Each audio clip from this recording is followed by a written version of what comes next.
Good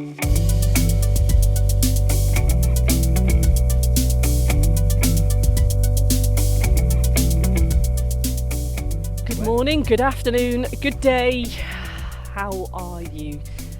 Well, we are back in the middle of a field.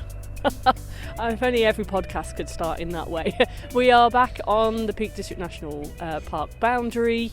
We are just away from rough fields, just off Padfield Main Road. I'm back where I finished my walk with Tim the other day, and magically, as if I click my fingers, Tim is back here. In the distance behind him, some beautiful, like, kind of straight tree lines with one bird just not even like precariously balancing, very sturdily balancing on the tip of one of the branches.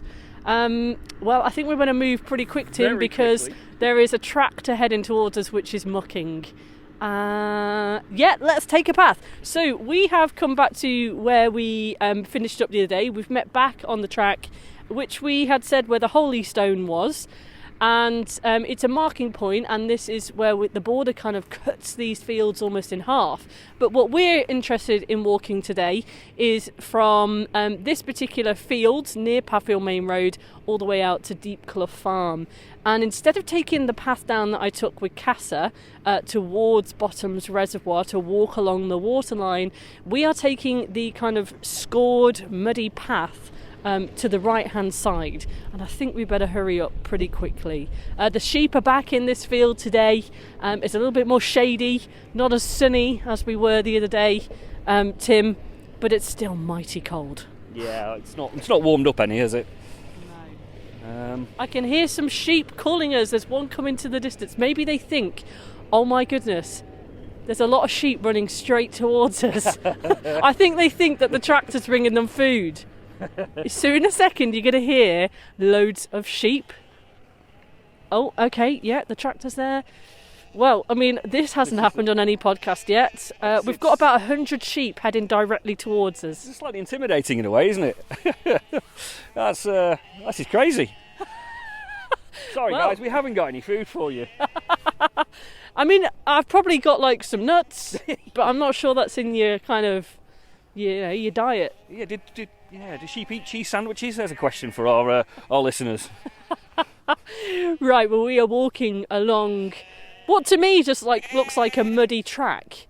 But what does the oh my goodness, what does this track? Is this a medieval trackway that you're thinking of? This is the main trackway between Deep Clough and, let's say, Hadfield. The whole stone we've talked about in the last podcast was the marker that marks the junction. Can I just say that all the sheep are following us now? Oh, this is embarrassing. So we're walking along what is essentially the medieval trackway, or from Hadfield to Deep Clough Farm, which is mentioned, I think first mentioned about 1630, 1640. But this track was mentioned in 1630? Deep Clough was. And Hadfield obviously being very old, in the Doomsday Book, if you want to get between Deep Clough and Hadfield, you've got to come via a trackway, and this is this trackway. Oh my goodness. I mean, that is just mind-blowing to think about. As we're walking through a field with sheep and yams on the floor, and I know it looks like loads of leftover onion bits, to be honest. We can take ourselves back to the, I don't know, the 11th and 12th century and imagine someone pulling a rickety kind of trolley doing, taking home, I don't know, their trade or their salt to their farm at Deep Clough or something. Yeah, absolutely. Salt being the big one, of course. These are all salters tracks as well as trackways that people use. I love the romance of them because they are trackways that people use. Say in the last podcast we talked about the parish church being at Glossop. Well, that's the place you bury people, so bodies have to be brought down these things. News of battles and kings, that sort of thing. News of the new religion, which I think probably arrived quite late in Glossop, but as Henry VIII dissolved the monasteries and the Church of England was born. So these are all big changes. All this news and all these things would have happened along these trackways. Wow, gosh. Well, we're headed towards, in a second we'll come out, won't we, where there's a clear footpath sign, there's a gate which takes you through a tunnel, and you have the choice to go back onto the Longdendale Trail that way. I mean, sometimes there are cattle in this field, there obviously are sheep, so if you're a dog walker, respect the fact that you'd probably need to put your dog on a lead at certain times of the year. I've just noticed actually where we're coming to. I can't believe I've never actually walked this track before. I've always walked around this field, but there is a load of stone where the water is coming out through some pipes and heading down towards the reservoir, and there's quite a bit of water coming out of here at the moment. In fact, let's just go and have a listen to that. I never noticed this. It's a natural spring, I think, rather than it just being a field drain. This is water coming out of we're on the fault line, the spring line, if you will. And it would be pure water, although I wouldn't like to drink it right now. But it's quite interesting because these places are extremely important in the past. In fact, if we look around here, we will almost certainly find bits of pottery. People coming here to fill up their water for their daily needs very often will drop things. So if we look around, we may find something. Oh, okay. Well, I'm going to go get closer to the water so people can listen to that water, although it's incredibly muddy. See what you can see, Tim.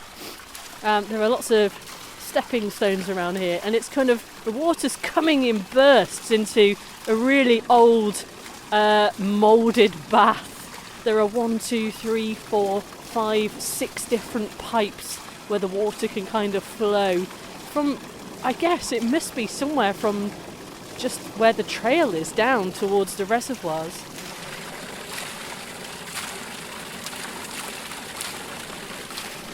Seems very apt, doesn't it, that we happen to be on the flight path here. The sheep have calmed down a bit, so a plane's going overhead. Yet, we're talking about a medieval tramway, and the plane is overhead.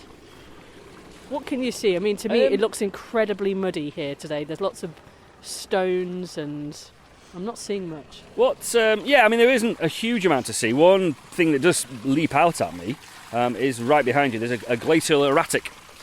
What? A glacial erratic. What is that? A boulder that has been rolled along by a glacier. If you look, it's round. It's like a pebble. It's a huge pebble. All the other stones are all broken and got edges to them. Whereas that one is a huge one. It's not been shaped by somebody. That is a natural thing. It looks like here, I mean, it could almost be a fence post or a stone or another marker point. It looks pretty flat, I mean, yeah, this is it. You've got to remember that the landscape as we see it now has changed hugely. Most of Longdendale would have been woodland, and these trackways being important, obviously communication lines. But, if you're travelling in the dark, it's very easy to get lost. So people needed marker points. So all these trackways and all this, these settlements will be very heavily marked with one form or another, usually using a stone. Why not? Because the stones are everywhere. Okay, well, we will head. That's just amazing. I love that. Back up.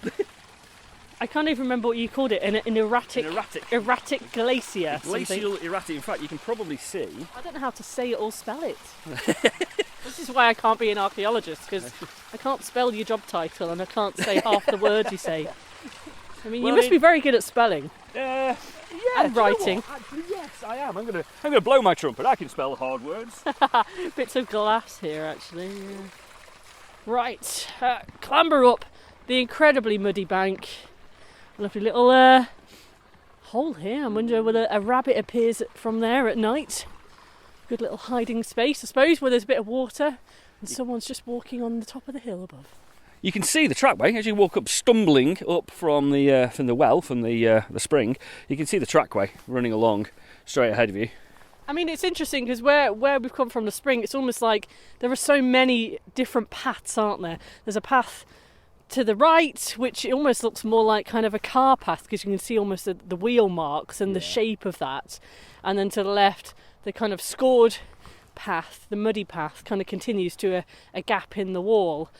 Some of those dry stone walls must be so old and slightly kind of worse for wear in parts, but the way the walls kind of separate the landscape. I always think, whenever I've kind of taken photos and then I've been learning how to do oil painting in the last couple of years and trying to convert some of my photos to oil paintings, and the walls are so difficult to do. They're like the worst bit. Well, you'd think it'd be easy though with a straight line. I mean, you'd just whack the paint on surely, but... Oh, come on, that's like saying all trees are green. Well, they are, aren't they? I mean, No, they're mostly brown and black. What's interesting about the walls, though, is they are largely a product of the early 19th century.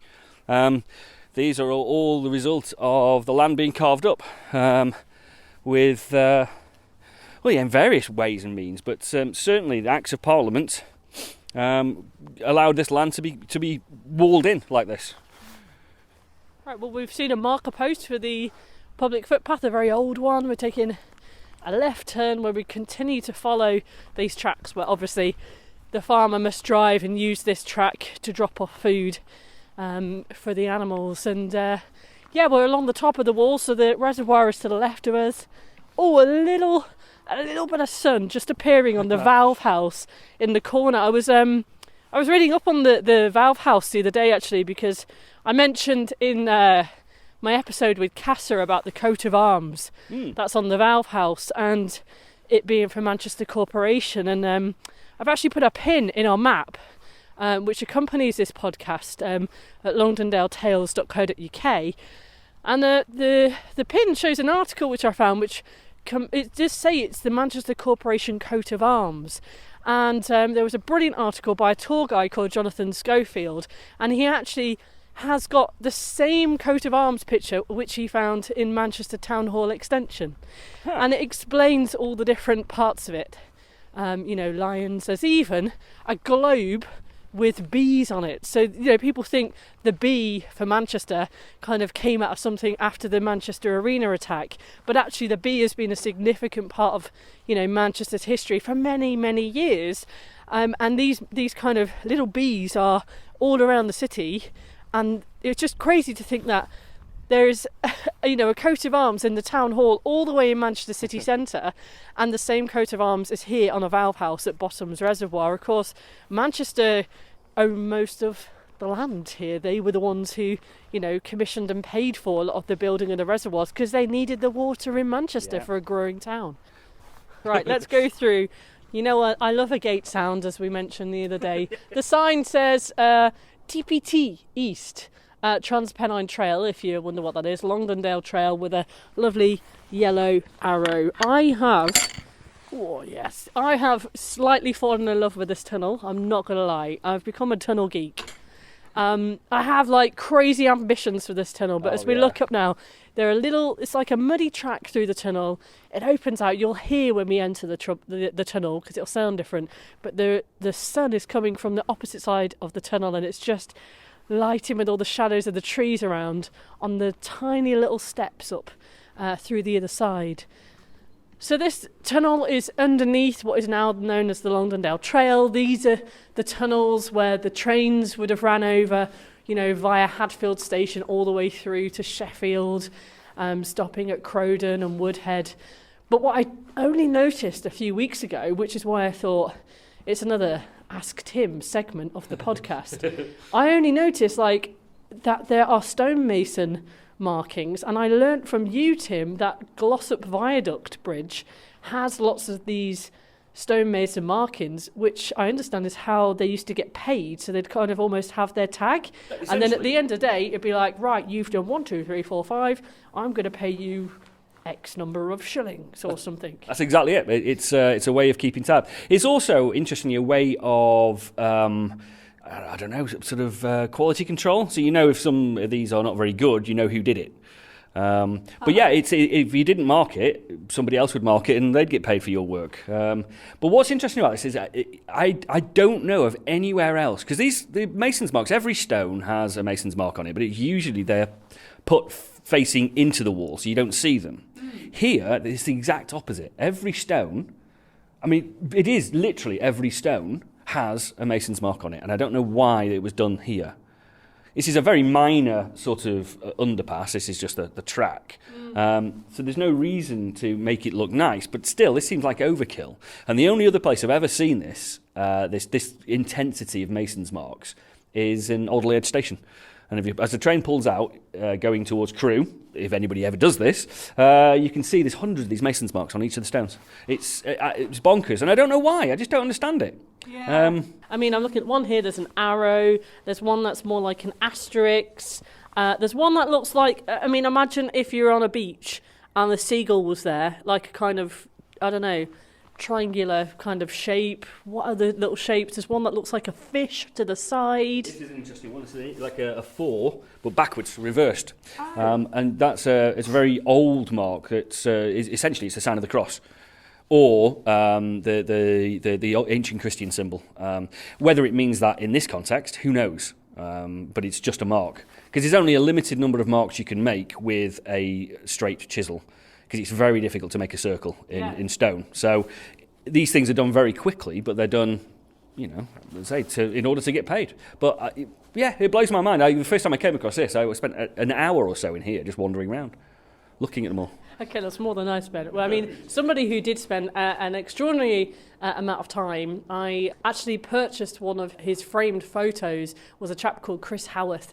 During lockdown, he grew up in this area, but during lockdown, he found himself walking the trail a little bit more and exploring and looking a bit closer. And he came to this tunnel and captured this tunnel over the course of a year. So through the tunnel, as I kind of turn my back to where the steps are and the sun is and look out, you can see that the tunnel shapes, you've got all the trees which don't have leaves, so we can see all the way through to the reservoir. It's a beautiful place to catch the sunset, actually. We can see Woodhead Pass and Tintwistle in the far distance, and 4 pylons, that kind of centre focus with the gate there. And his photos are really beautiful in just kind of seeing this, on a snowy day, on a beautiful summer's day. And it's one of those kind of things that I think is very easy, that typically you would probably walk over this tunnel and not know it's here, or maybe even you pass through it but you never actually really stop to notice all the stonemason markings on it. So should we carry up? We are coming up to, are we going to go back on the trail now, or are we going up through this way? I was going to say, this is the actual way, I think, to Deep Clough. Do you know what? I have never ever been over the stile. I always just go back up on the trail because I feel like it's safe ground, but just here there is a little stile as we come out of the tunnel. And hang on a sec. There we go. Tim's found a massive piece of pottery at the top. Think back to the last podcast. What did I say it was? Oh, a flood pipe. a flood... Field drain. Oh, there you go, Victorian field drain. Field drain? No way. It's huge. Yeah, they are big. It's probably even a sewage pipe, that one. So. Whoa. Well, I never. Gosh, right in front of us. Right, well, just climb up towards the stile.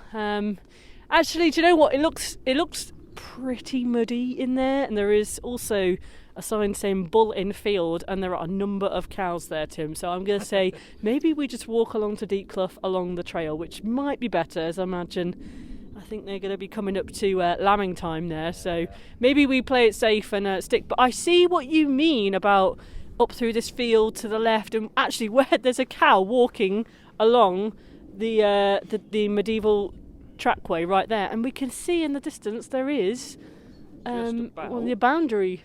Markers, maybe? I don't know whether it's a lot of the trails around here are marked by big stones, just to say this is what you're aiming for. The path is here, and I think that's what that is. So you can just about make it out. That's quite cool. It is a bit muddy. Let's discretion to the better part of valour and all that. All right, okay. Well, it also saves me trying to climb over a stile one-handed. So we will take the path back up to follow the Longdendale Trail away from Hadfield, so towards Crowden direction. What does it say? Taking left. TPT East is what the signpost says. Wow, it's even very muddy here, isn't it? I'm slipping, I'm sliding, the bird is singing. Let's rejoin the trail. I mean, the trail, I guess when they built the railway around here, it probably kind of obliterated a lot of the lovely tracks and the beautiful kind of, I don't know, medieval history that you would have loved. Yeah, I mean, it's sort of medieval, post-medieval, it's all here, hidden still. But it's, the train track did a lot of, did it do damage? It's just another layer of history, I suppose, isn't it? So, I can see how the Victorians did a lot of things. They utterly ruined Glossop with their buildings and what have you. But of course, people have got to live somewhere. It's life, progress, and all that. And the growth was so quickly of people in this area. Almost over a blink of 10 years, the population was like hugely jumping. Yeah, absolutely. And people come from all over, which again changed the very nature of Glossop and the area around it. Incidentally, the very start of the Longdendale Trail, as you come out of Hadfield Station and join it and go on, it just about follows the line of the Roman road. There you go, interesting fact for you. Number fact. Tim fact of the day.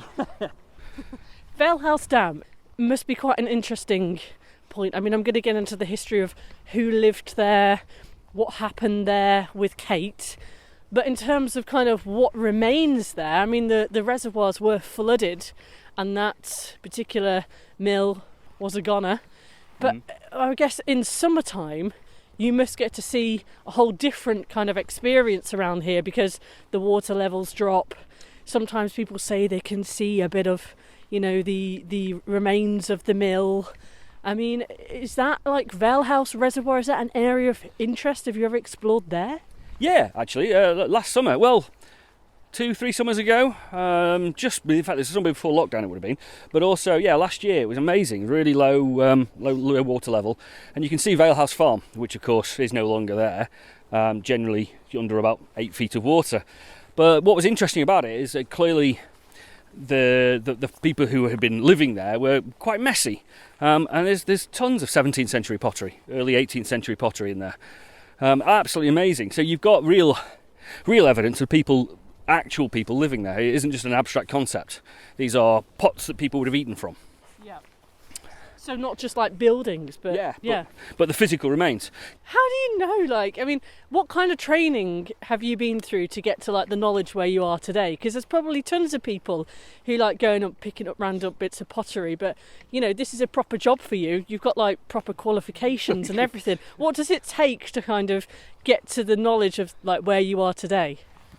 A sort of damaged mind, I think, is a basic starting point. But no, I mean, it's just I don't know. I can't tell you where it comes from, but it's you pick it up as you go along. And I've just got one of those minds that can spot a bit of pottery from a mile away. And I have a PhD, which is based largely in pottery. It's actually where pottery. A pottery PhD. A pottery PhD, but pottery and death, and where those two bits meet. Actually, but there you go. What? Yeah, well, I studied a lot of pottery from a circular tomb on the south coast of Crete at a place called Moni Odigitria, which is a wonderful place, very hot and very desolate, but really quite interesting. All kinds of good stuff coming from there, but it seems that in the midst of death, people were feasting. Probably as part of, not necessarily the funeral, but later on periods, they would come and cook within the confines of the tomb area. Wow. So you get... once you understand pottery, you can then extrapolate. And in the last couple of years, I've been increasingly drawn to post-medieval and early Victorian pottery. Don't ask me why, I don't know. But this, around Glossop, Hadfield, Tintwistle, is that a great playground for you then? Very much so. There's a lot of Victorian dumping, but these isolated farmsteads, Deep Clough, for example, is a good example of that, have existed since the 17th century, maybe 16th century, maybe even earlier. Good land is always farmed, and there will always be people who are willing to farm the land. So this is why you find these farmsteads. And Glossop is made up of this.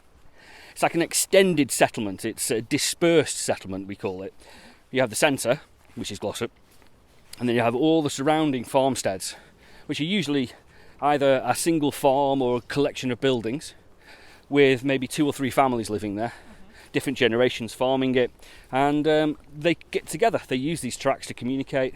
They get together. They go to the markets in Old Glossop. They go to church. It's wonderful to see these connections and to see it on a map. The land becomes alive.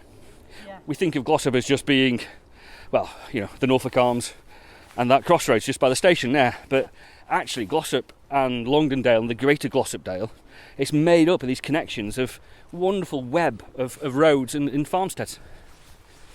So if you've got a public footpath near you, then see where does it connect to? Yeah. Which path is it? Where is it in the web? Yeah, this is it. And I'm working on it at the moment, but part of my pairing is going to be to walk these paths, to join these dots. Yes. I think it'd be to thread the maze, if you will, Ariadne's thread and all that. I'm getting all classical on you now. But you know what you say is really interesting. For instance, when I walk from Padfield to Glossop, I set myself a challenge that I never walk the same path twice in a week. Absolutely. So it encourages me to look a little bit closer on the map, or use my eyes and look at where's that public footpath go, and maybe explore the footpaths through dinting, for instance. I think you're right that it does.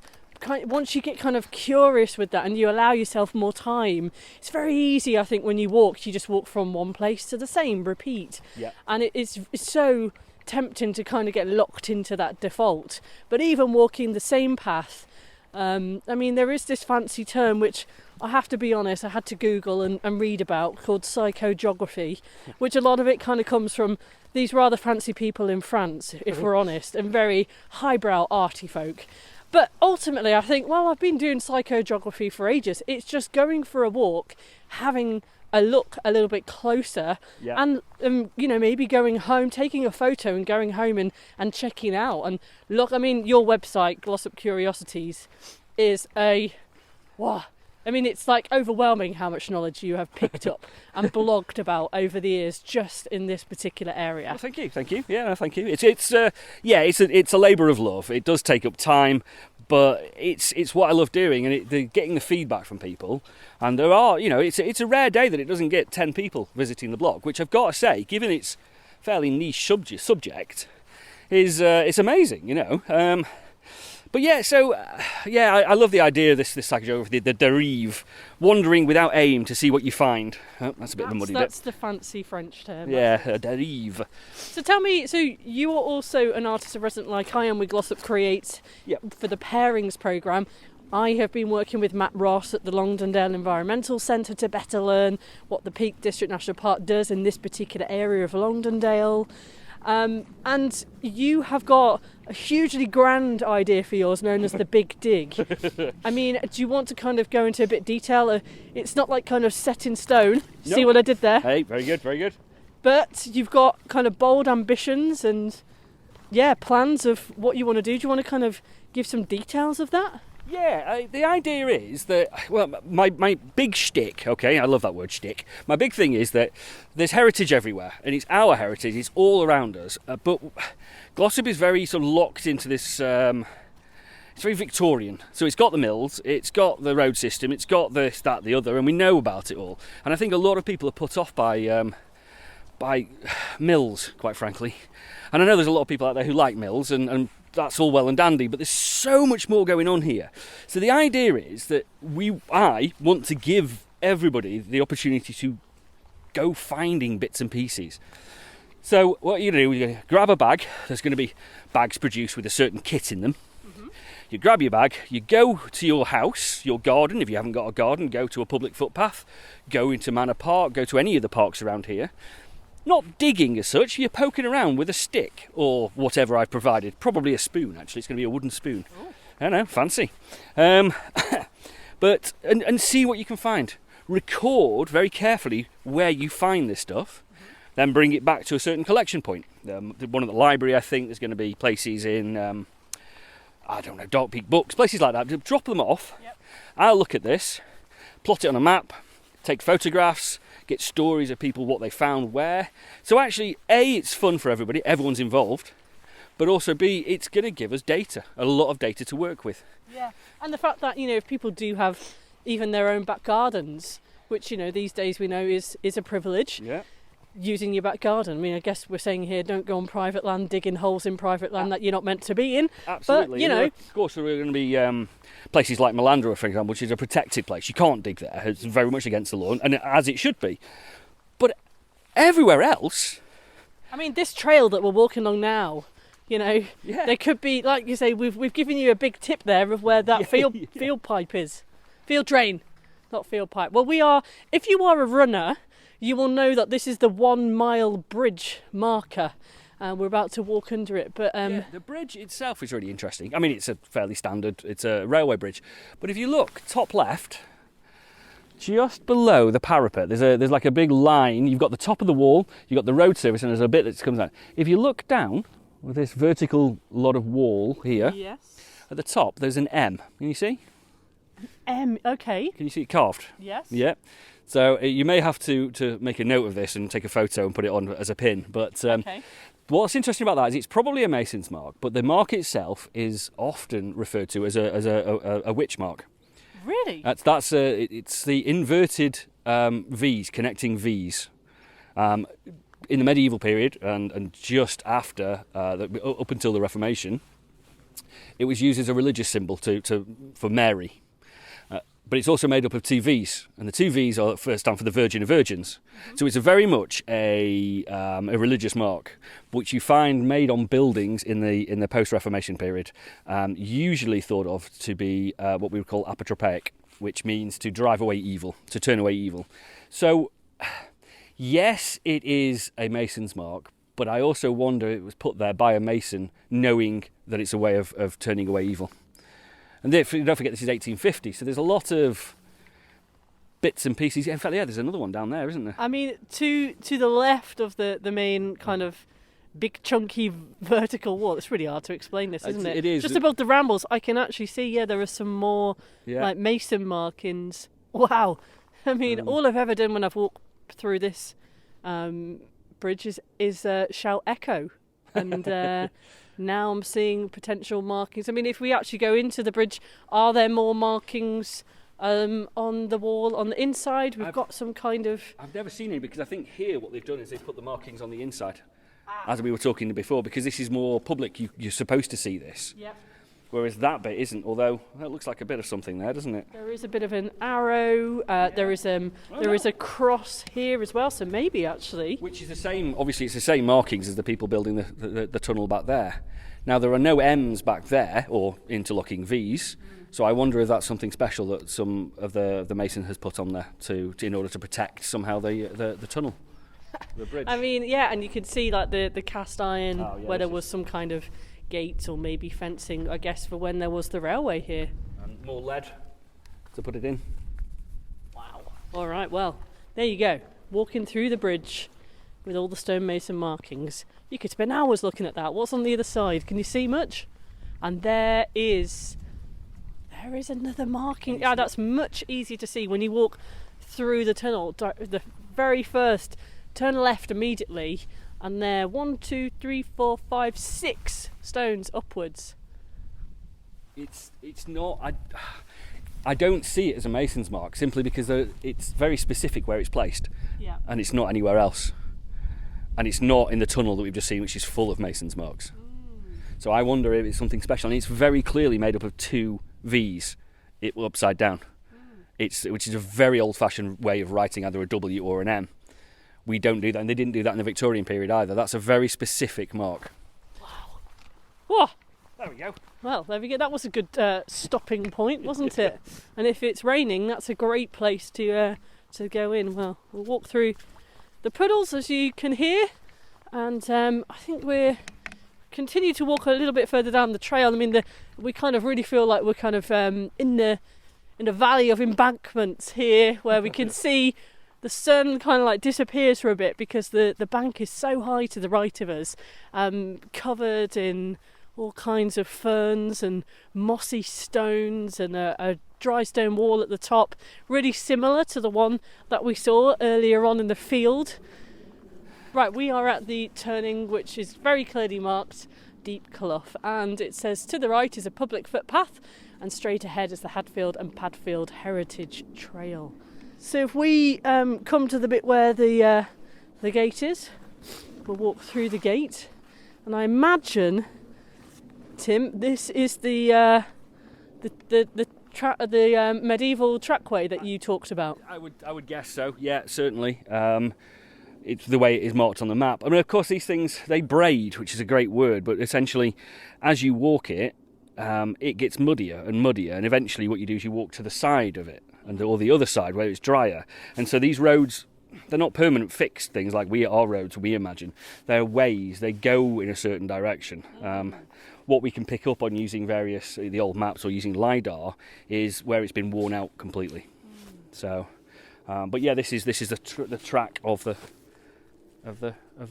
post-medieval or medieval period, however old Deep Clough is. And it looks like we can go left, we can go right. I'm intrigued to see what if we go left, just because it takes us kind of slightly downhill and I can see some more walls. Is there another tunnel? And maybe that's a good place for us to round off and see, are there any more markings that we can see? I feel like this has been the episode of markings and tracks, isn't it? It wasn't designed that way. No. I mean, it'll be fascinating for you who is listening to see what do I end up calling this episode. An incredibly muddy track. I imagine this is Land Rover heaven down here, but we're still on the public footpath and I'm intrigued. So yes, another tunnel. I've never been to this tunnel before, Tim. Found a new one, and this is an absolute daddy of a tunnel. Whoa! I mean, it's super long, super high, and Tim is entering into it. What can we hear? We've got like a gate post, and I love all the different colours of the wall inside. You can see where the green of the water has kind of been running down. It's almost like the tunnel is in maybe two sections, actually, like they kind of extended out because the brickwork is different. Yeah, they did. And I just got water dropped on my face, so I'm going to move a little bit. Yeah, they did extend widen the line at some stage, and I forget exactly when, but you can see it here, whereas one part of it is brick, the other part, the original part, is stone. I guess brick is easier to use and probably cheaper. And there isn't any markings that we can see. Maybe when we come back here and look a little bit more detail, but lots of mould and lichen growing in between all the bricks on this one. Spiderwebs, look at the spiderwebs. Spiderwebs the holes where the spiders are. Mad. That's brilliant. Well, we'll end this episode in a tunnel, surrounded by mould, lichen and spiderwebs. Maybe you too are in this tunnel. And I wonder whether you can step out to the top left and feel the sun on your face. We got lucky today, where it seems to be the sun is coming out to play a bit more than we anticipated. But hopefully, listening to this podcast and this conversation today, that you get a sense of some of the cool things that are around this patch. And maybe you'll start looking at walls and tunnels and tracks and the public footpaths where you live a little bit closer. Do let us know if you have a benchmark, if you have any kind of markings near you, then drop us a message. You can contact us via the longdendaletales.co.uk, and also in the episode description I will put a link to Tim's blog as well, which get yourself a very big cup of tea because you will get lost in a rabbit hole in Tim's fascinating knowledge. But go explore, go walk, get muddy, get your walking boots out, be safe and enjoy.